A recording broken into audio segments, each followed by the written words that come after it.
Varicose veins కి సరైన చికిత్స కోసం సంప్రదించండి ఎవిస్ హాస్పిటల్.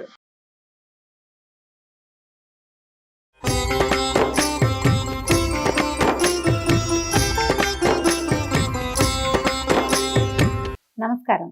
విష్ణు పురాణం 3వ భాగంలోకి వచ్చాం. అయితే ఈ పాలకడల్లో నుంచి ఉద్భవించినటువంటి లక్ష్మీదేవిని ఇంద్రుడు పరిపరి విధాలుగా ప్రార్థించి తన అన్ని రకాల విద్యలందు వ్యవహారాలయందు లక్ష్మీ కటాక్షం కలగాలని అనేక విధాలుగా ప్రార్థించారు. అప్పుడు లక్ష్మీదేవి తథాస్తు అని ఇంద్రుణ్ణి అనుగ్రహించింది. అప్పటి నుంచి ఇంద్రుడి నివాసం లక్ష్మీ కళతో రాణిస్తూ ఉండేది. వాసుదేవుడు కృతయుగమునందు పరశురాముడుగా అవతరించగా లక్ష్మీదేవి భూదేవి అయింది. త్రేతాయుగంలో శ్రీరాముడుగా అవతరించగా లక్ష్మీదేవి సీతాదేవి అయింది.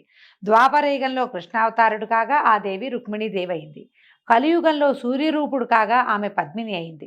ఈ విధంగా లక్ష్మీదేవి పద్మాక్షణకు తోడై ఉంటుంది. ఆ స్వామి దేవరూపంలో ఉంటే ఆ దేవి దేవతాకాంత రూపాన, మానవ రూపంలో ఉంటే మానవకాంతగా ఉండి శబ్దమును అనుసరించే అర్థంలాగా అనుసరిస్తూ ఉంటుంది అని లక్ష్మీ చరిత్ర పరాశర మహర్షి చెప్పగా మైత్రేయుడు ఇట్లా అడిగాడు. అయితే భృగువు మొదలైన మునుల యొక్క సృష్టి విశేషాలు వివరించండి అంటే, భృగువుకి ఖ్యాతి యందు ధాత విధాత అనే కొడుకులు, వారికి మేరుపుత్రికలు ఆయతి నియతి అనే కన్యలు భార్యలుగా అయ్యారు. ధాతకి ఆయతి యందు ప్రాణుడు, విధాతకు నియతి యందు మృకండు జన్మించారు. ఆ మృకండుని కుమారుడే మార్కండేయుడు, దీర్ఘాయువు, చిరంజీవి, ఇప్పటికి కూడా జీవించే ఉన్నారు మార్కండేయులు వారు అని చెప్పుకుంటాం. ప్రాణునకు వేదశరుడు, వానికి ద్యుతిమంతుడు, అతనికి అజరుడు జన్మించారు. వారి వంశాలు మిక్కిలిగా విస్తరించాయి. మరీచికి సంభూతి యందు పౌర్ణమాసుడనే కుమారుడు, అతనికి విరజుడు, పర్వతుడు అని 2 కొడుకులు. అంగిరసునకు స్మృతి యందు అసుమతి, రాక, సినీవాలి, కుహు అనే 4 జన్మించారు. అత్రికి అనసూయ యందు చంద్రుడు, దూర్వాసుడు, దత్తాత్రేయుడు అని 3 దివ్యశోభా మహిమాన్వితులు బ్రహ్మ శివకేశవాంశ సంజాతులుగా జన్మించారు. ప్రీతికి దత్తాగ్ని, అతడు స్వయంభువ మన్వంతరమునందు అగత్యుడు అయ్యాడు. అయితే ఇది ఎలా అంటే, మనకి సృష్టి క్రమంలో రకరకాల పేర్లు చెప్తారు. మనం ఇప్పటికీ కూడా కొంతమంది ఋషులవి మహర్షులవి పేర్లు రకరకాల కథల్లో పురాణాల్లో వింటూ ఉంటాం. పులహునకు క్షమయందు కర్దముడు, సహిష్ణువు, ఊర్ధ్వరేతుడు జన్మించారు. క్రతువునకు సన్నతి యందు వాలఖిల్యాదులు 66 జన్మించారు. 65 పుట్టారట. వశిష్ఠునకు ఊర్జయందు విరజుడు, గోత్రుడు, ఊర్ధ్వబాహుడు, సవనుడు, అనఘుడు, సుతపుడు, శుక్రుడు అనేటువంటి శక్రుడు అనేటువంటి 7 కొడుకులు జన్మించారు. వాళ్ళు ఉత్తమ మన్వంతరమునందు సప్తర్షులు అయ్యారట. అగ్నికి స్వాహాయందు కలిగిన వారు పావకుడు, పవమానుడు, శుచి. వాళ్ళకి 45 పుట్టారట. ఈ విధంగా 49 మంది అగ్నులు విస్తరించారు. పితృదేవునకు స్వధయందు పితృగణాలు, మేనక, వైతరణి అనే కన్యకలు జన్మించారు. ఆ కన్యలు దివ్యజ్ఞానమూర్తులు, బ్రహ్మవాదినులు, యోగిని దేవతలు అయ్యారు అని చెప్పగా విని, ఇప్పుడు స్వయంభువ మను వంశంలందు పుట్టిన రాజుల చరిత్ర చెప్పమని మైత్రేయుడు అడిగాడట. పరాశరుడు ఇట్లా చెప్తున్నారు. ఆదిమనువైన స్వయంభువునకు ప్రియంవదుడు, ఉత్తానపాదుడు అని 2 కుమారులు. ఉత్తానపాదునకు ఉత్తముడు, ధ్రువుడు అని 2 కొడుకులట. అప్పుడు ధ్రువుడు పరమ భాగవతోత్తముడని పెద్దల మాట కదా, అతని చరిత్ర విస్తరించి చెప్పమని ఇతను అడిగేసరికి మైత్రేయుడు పరాశరుల వారు ఇలా చెప్తున్నారు. ధ్రువ చరిత్ర ఇది చాలా విశేషమైందిగా చెప్తారండి. ఉత్తానపాదుడు ఏకఛత్రముగా భూమిని ఏలుతూ శత్రురాజుల పక్కలో బల్యమై ధైర్య శౌర్య పరాక్రమాలకు రూపమై నయమార్గాన ప్రజాపరిపాలన చేసేవాడు. నిర్విఘ్నంగా భూదేవ తృప్తిగా యజ్ఞాలు చేసేవాడు. దిగంత విశ్రాంతమైన యశస్సు సంపాదించిన మహారాజు. అతనికి సురుచి, సునీతి అని 2 భార్యలు. సురుచి కొడుకు ఉత్తముడు, సునీతి సుతుడు ధ్రువుడు. 2 సోదరులు సమాన రూపరేఖా విలాసులు, విద్యా వివేకాలు కలవారే పెరుగుతూ ఉండగా, ఒకనాడు ఉత్తానపాదుడు నిండు కొలువులో సింహాసనాసీనుడే ఉత్తముణ్ణి ఒళ్ళో ఉంచుకుని ముచ్చట్లాడుతుండగా ధ్రువుడు వచ్చి తండ్రి తొడ మీద కూర్చోటానికి సింహాసనం వద్ద నిలిచి చేయి చాచేట. ఆ సమయంలో సవతి తల్లి సురుచి సభామర్యాదను పాటించక సవతిమాశ్చర్యంతో ధ్రువుణ్ణి వారించి నీరసంగా చూసి, ఆగు, ఈ సింహాసనం ఎక్కడానికి నా కొడుకే అర్హుడు గాని నువ్వు కాదు. ఈ రాజుకు నేను ప్రియపత్నిని, సిరి సంపద ఐశ్వర్యము అంతా నాది. నీ తల్లి నా సవితిగా ఉండటం ఏదో ఆమె అదృష్టం అంతే. నా దగ్గరకు వచ్చి ఏదైనా మాట్లాడుతుంది, నేను ఆ మాటలు కూడా లక్ష్య పెట్టను. ఈ సింహాసనం ఎక్కడానికి నా కొడుకైన ఉత్తముడే తగినవాడు. నీకు అలాంటి ఉత్తమత్వం ఉంటేనే ఆ అదృష్టం నీకు కలుగుతుంది. ఊరికే చేయి చాస్తే అదృష్టం పట్టదు, పొమ్మని చేయి పట్టుకుని వెనక్కి నెట్టి వీపు మీద ఒక దెబ్బ కూడా వేసిందట. ధ్రువుడు చెమ్మగిలిన కన్నులతో చెరచెరా నడుస్తూ తల్లి దగ్గరికి వెళ్ళి పెద్దలు చేసిన పని, తండ్రి యొక్క ఉపేక్ష రెండూ చెప్పాడు ఏడుస్తూ. ఆమె దుఃఖంతో కొడుకు కన్నీళ్లు తుడిచి బాగా ఓదార్చి ఏడుపు మాన్పించి కళ్ళ ఒత్తుకుని సన్నటి కంఠస్వరంతో చెప్పిందట, సురుషి అన్నదంతా నిజమే నాయన. రాజు ఆమెపై ప్రాణాలు నిలిపి ఉన్నాడు కనుక ఆమె కొడుకి ఆ మన్నన కలుగుతుంది. ఆ పద్ధతిలో మనకంత చనువు ఎట్లా ఉంటుంది? ఆమె సౌభాగ్యవతి కనుక దానికి ఆమె కొడుక్కి కూడా రాజు వల్ల మన్నన కలుగుతుంది. మనం మందభాగ్యులం నాయన, మనకు మన్నన లేదు. ఒకవేళ రేపొద్దున వాడే గనక రాజు అయితే నువ్వు వాడికి అడుగులకు మడుగులు వత్తాలి నాయన అని ఆవిడ దుఃఖంతో, ఇంకా ఏమైంది, నా కడుపు కాలిపోయింది, ఇంకేం లేదు, నా పిల్లవాడికి ఏమీ దక్కలేదని ఆమె దుఃఖంతో ఇదైపోతూ ఉంటే ఈ పిల్లవాడు అన్నట్ట, మా విచారించకు, ఉత్తముడు రాజై రాజ్యమేల్ని, ఆ రాజుకి ఈ రాజ్యము సిరి సంపద ఇచ్చినవాడు మనకెందుకు ఇవ్వడు? మనకు కూడా ఇస్తాడు. ఇదిగో నా మాట విను. అన్న వల్ల ఇప్పటి రాజు పొందిన రాజ్యభోగాలు క్షణికాలు, అలాంటి ఐశ్వర్యం నాకు అక్కర్లేదు. ఆ దేవతలకు పైన ఉండే పదమందు సూర్యచంద్రులు ఉన్నంతకాలం, వెలుగుతున్నంతకాలం నేను ఉండడానికే సంకల్పించాను. ఒకడే నా ప్రతిజ్ఞ అని చిన్న బాలుడైన ధ్రువుడు ఎలాంటి విచారము లేక తపస్సు చేసే సంకల్పంతో తల్లితో చెప్పి నగరం నుంచి బయటికి వెళ్ళిపోయాడు.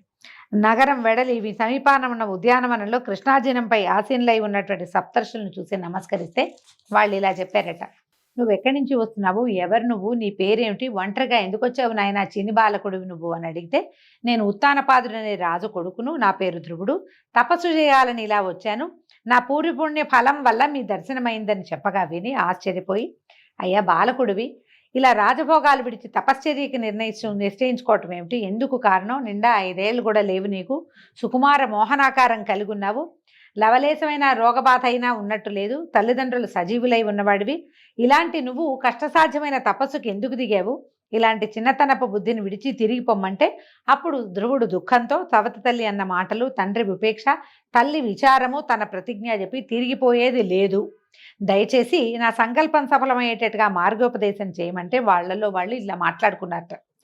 యుద్ధములో పగవాని బాణాలకు బాధపడిన రాజనందనుడు సవతి తల్లి పోటు మాటలకి బాధపడ్డాడా ఆశ్చర్యం అనుకుని, నాయన నీ కోరిక సఫలం కావాలంటే సర్వేశ్వరుడు, సర్వశక్తి సంపన్నుడు, భక్తజన్న పారిజాతుడు పైనటువంటి పద్మాక్షుణ్ణి ఉపాసించాలి. మునుపు మీ వంశకర్త అయిన స్వయంభువ మనువు, ఉత్తానపాదుడు, ప్రియవ్రతుడు కూడా ఆ వాసుదేవుని భజించే కృతార్థులయ్యారు.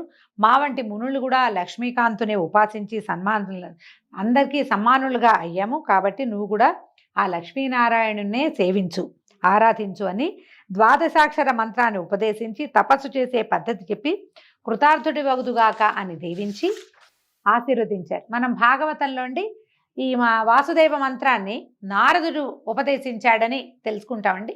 అదొక కల్పంలో జరిగి ఉండొచ్చు, ఇంకొక కల్పంలో ఇలా సప్తర్షులే ఉపదేశించినట్టుగా కనపడుతోంది. ధ్రువుడు అక్కడి నుంచి యమునా తీరంలో ఉన్నటువంటి మధువనానికి వెళ్ళిపోయి అక్కడ యమునలో స్నానం చేసి మునులు చెప్పిన పద్ధతిలో మనసును విష్ణువు యందు లగ్నం చేసి బాహ్య ప్రపంచాన్ని మరిచి నిశ్చల దీక్షలో ఉండిపోయాడు. ఒక పాదం నేల మీద మోపి ఊర్ధ్వబాహుడై ఉగ్ర తపస్సు చేస్తుండగా భూమి అట ఆ పాదం బరువు ఏది 5-6 సంవత్సరాల చిన్నది బాలకుడు, అతని బరువుకి భూమి లోపలి కుంగిపోయిందిట. ధ్రువుని తపశ్చర్య చరాచర భూతకోటికి సహించరాందైంది. ఆ దశలో ఇంద్రుడు ధ్రువుని తపస్సుకి విఘ్నం కలిగించాలని తలంచి యాములనే దేవతలు, ఈ యాముల కథ ముందు చెప్పుకున్నాం మన ముందు భాగంలో, రప్పించి వాళ్ళని భూతప్రేత పిశాచ రూపాలతో ఉండే కూష్మాండ రాక్షస గణాలతో వెళ్ళి భయంకర ధ్వనులతో ఆ బాలుడి చుట్టూతా అరవండి, వాడు భయపడి తపస్సు విడిచేలాగా చేయండి అని ప్రోత్సహించాట. ఈ యామదేవతలు ఆ రాక్షసులు వివిధ క్రూర జంతువులాగా మారి విష సర్పాల్లాగాను, పెద్ద పుల్లుల్లాగా, పిశాచాల్లాగా, కార్చిచ్చులాగా విషం చిమ్ముతూ మంటలు రుపుతూ భీకరంగా అరుస్తూ ఈ ధ్రువుడు చుట్టూతా తిరిగితే వీళ్ళ ఆటలు అతని ముందు సాగలేదట. అతను ఆ తపశ్చర్యలోంచి బయటికి రాలేదు. ఒక మాయావి అయిన రాక్షసి సునీతిలాగా మారి ధ్రువుని వద్దకు వచ్చి, కుమార, ఒకే ఒక్క కొడుకువి, నన్ను వదిలి ఇట్లా కారడు వచ్చి తపస్సు చేయడం, నన్ను నేర్పించడం తగునా నాయన? ఆ విష్ణువు నీలాంటి చిన్న బాలడికి ఎవరికైనా వరం ఇచ్చినట్టు ఎక్కడైనా కథల్లో విన్నావా? ఎందుకు ఈ శ్రమ? అందని వాని పండుగ అరువులు చాచినట్టుగా ఈ పని శ్రమకారమే కానీ కనిపించని ఆ మహావిష్ణువు చేత వరాలు ఇప్పిస్తుందా? లే నాయన, వెళ్ళిపోదాం ఇంటికి, మీ నాన్న నొప్పించి ఏదో విధంగా రాజభోగాలు అనుభవిద్దాం, కనీసం రాజభవనంలో అయినా ఉందు, కానీ ఈ గీకారణ్యంలో ఈ వయసులో ఈ తపస్సు ఎందుకురా నాయన అని తల్లి రూపంలో ఒక మాయావి అతనితోటి మాట్లాడిందట.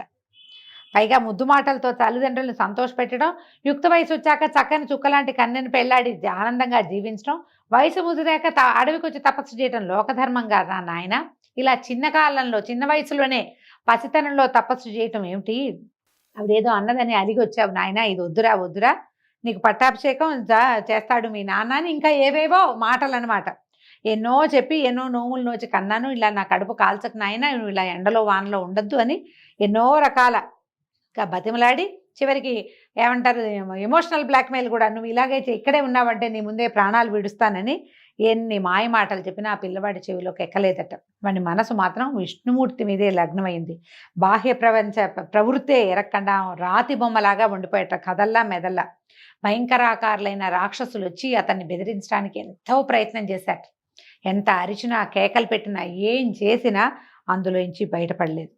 ఇక ఉపేక్షిస్తే లోకాలకి ప్రమాదం కలుగుతుందని ఏం చేశాడట, లక్ష్మీనాథుడికి విన్నవించి ధ్రువుని యొక్క తపస్సు మాన్పించాలని ఇంద్రుడు స్వయంగానే శ్వేతద్వీపానికి వెళ్ళాడట. ఈ వైకుంఠానికి వెళ్ళి ప్రార్థించాడట.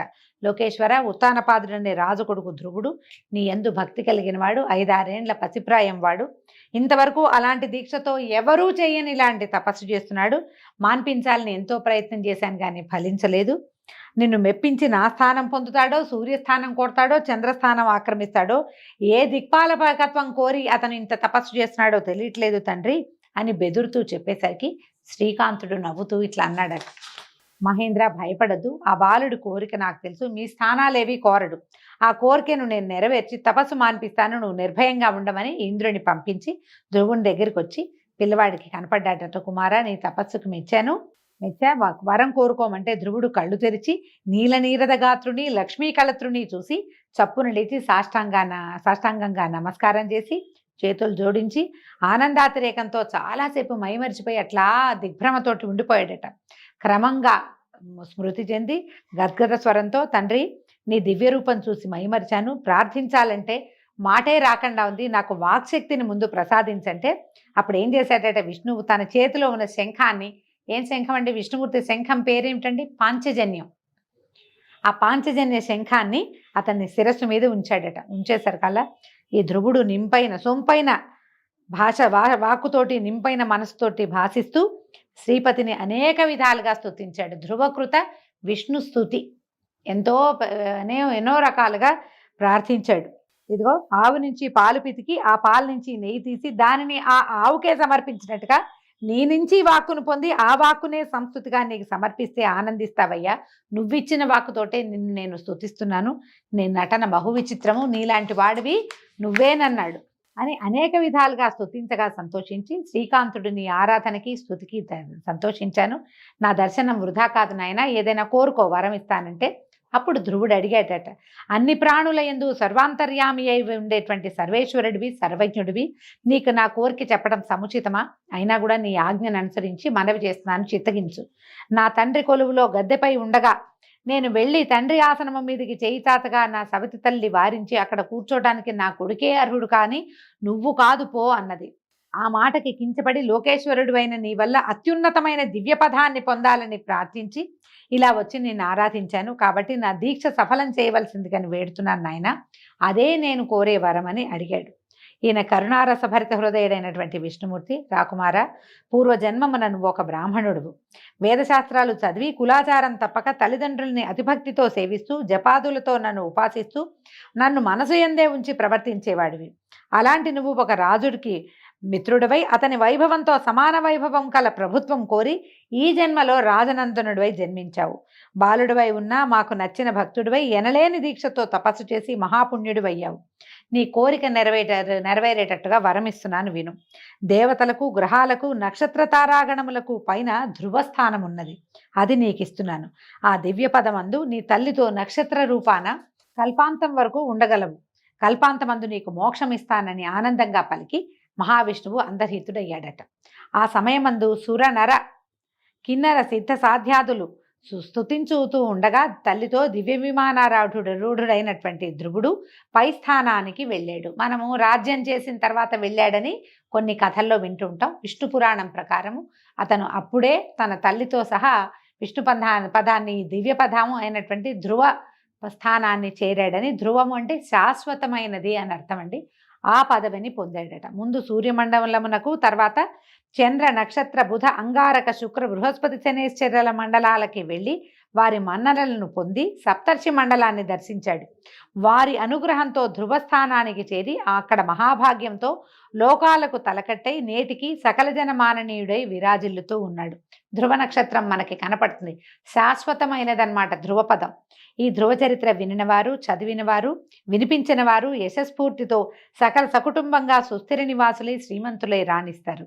ఆ ధ్రువునకు శంభువు అనే భార్య ఎందు శిష్టి, భవ్యుడు అని 2 కుమారులు. శిష్టికి సుచ్ఛాయ అనే భార్య ఎందు రిపుడు, రిపుంజయుడు, విప్రుడు, వృకలుడు, వృకతేజుడు అని 5 కుమారులట. రిపునకు బృహతి ఎందు చాక్షుషుడు, వానికి పుష్కరిణి ఎందు చాక్షుష మనువు పుట్టారు. వానికి సడ్వల ఎందు ఊరుడు, పూరుడు, శతద్యుమ్నుడు, తపస్వి, సత్యభాకు, శుచి, అగ్నిష్టోముడు, అతిరాత్రుడు, సుద్యుమ్నుడు, అభిమన్యుడు అనేటువంటి 10 మంది కుమారులు జన్మించారట. ఊరునకు ఆగ్నేయి అనే కాంతయందు అంగుడు, సుమనసుడు, స్వాతి, క్రతువు, అంగిరసుడు, శిబి అనే 6 కుమారులు జన్మించారు. వారిలో అంగునకు సునీధ అనే ఇల్లాలి యందు వేణుడు అనే కుమారుడు పుట్టాడు. అయితే ఈ వేణువు యొక్క కుడి భుజమునందు మునులు మధించగా దాని నుంచి పృథువు అనేటువంటి కుమారుడు పుట్టి సాటిలేని భుజ విక్రమంతో రాజలోకాన్ని వశపరుచుకున్నాడు. ఈ పృథువు వల్లే భూమికి పృథివీ అనే పేరు వచ్చిందటండి. ఈ పృథువు యొక్క గాథని రేపటి భాగంలో తెలుసుకుందాం. ఈ రోజుకి సెలవు. నమస్కారం.